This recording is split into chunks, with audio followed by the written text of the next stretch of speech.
What's an air car, Alex? Is that like like an airbook or like AirPods? Yeah, the air car. An air car. I've spoken about flying cars before, but in the I forgot what it's called, but it was actually flying drones, and they're just trying to implement that drone technology into flying cars. But this company that I'm talking about that invented the air car is called Clint Vision, and they're on their fifth prototype right now. And this week they did their first tests with it, and they're able to fly. Its range is 620 miles.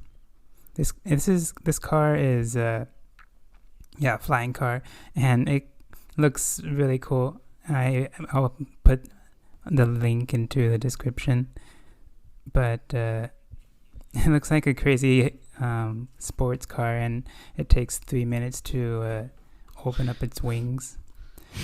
Wow. Yeah, it looks really cool. Definitely recommend you to look at the website and look at them. The design is like really good.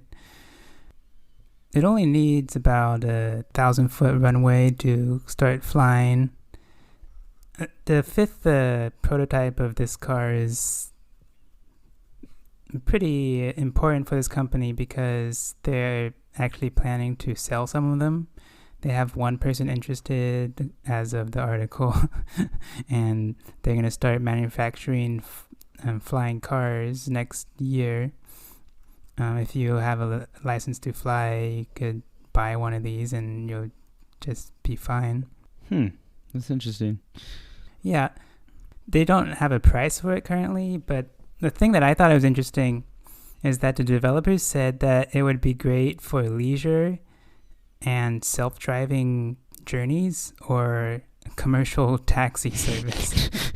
Okay. So I was thinking, like, it'd be crazy where you call up a self-driving car to take you to like maybe go to Hawaii or something, and the car just drives you straight to the islands. I feel like Hawaii would be a long distance.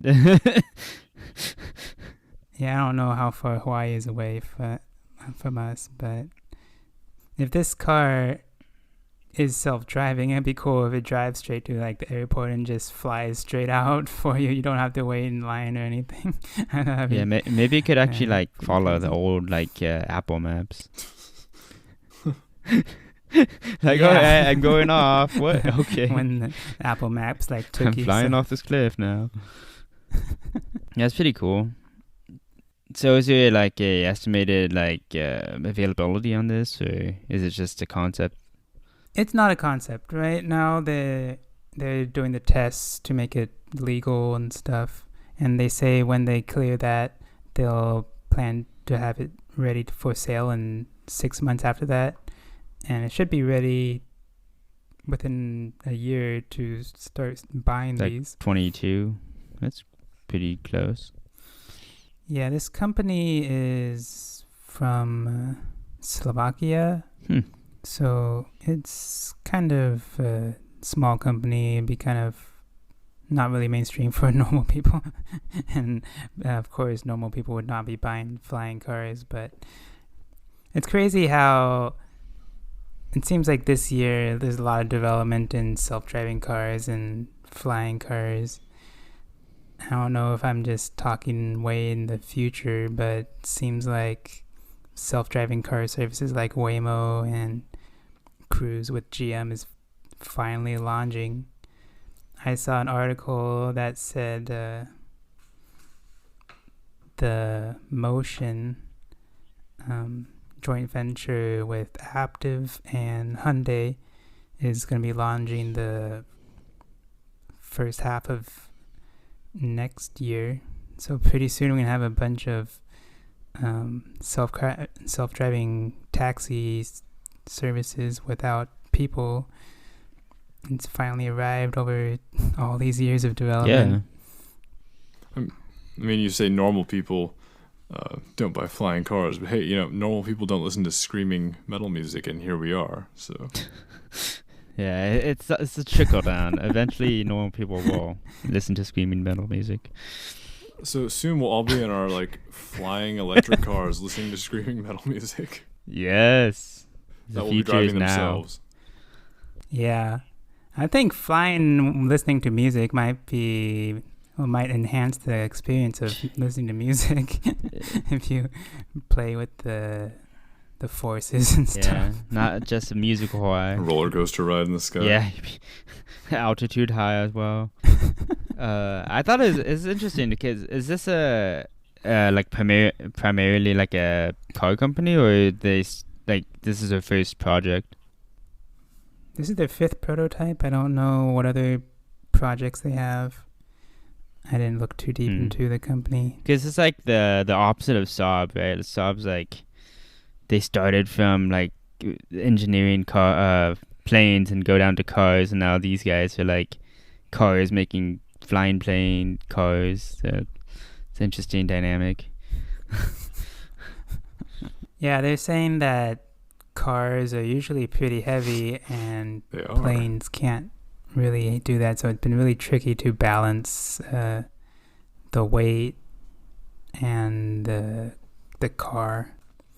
It seems like it has a gigantic spoiler to keep it down on the ground even though it's so light. It's kind of interesting. This is all well and good, but I mean, to be honest, like, can we figure out like self-driving cars on the ground first, maybe, and then they can lift off? Like, we still need to figure that out.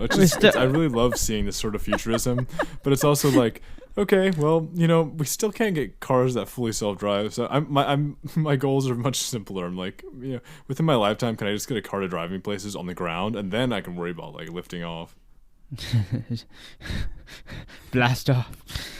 Well, I think most planes are in autopilot, so I think we already figured most of that out. I don't know if autopilot's auto-navigate though. I guess, but just in terms of like small individual craft, I don't know.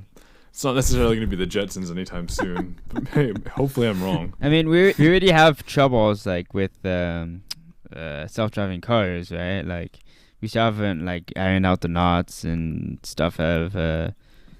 For example, Tesla. Well, if we did, we'd see tons of them on the road, but we don't. Yeah. So probably, I mean, I think next year is probably the first year we should see taxiing self-driving cars, and maybe the air car will be in the next few years after that. Yeah, most of these self-driving car companies are launching in specific cities, so it's not going to be mainstream that quickly. Yeah.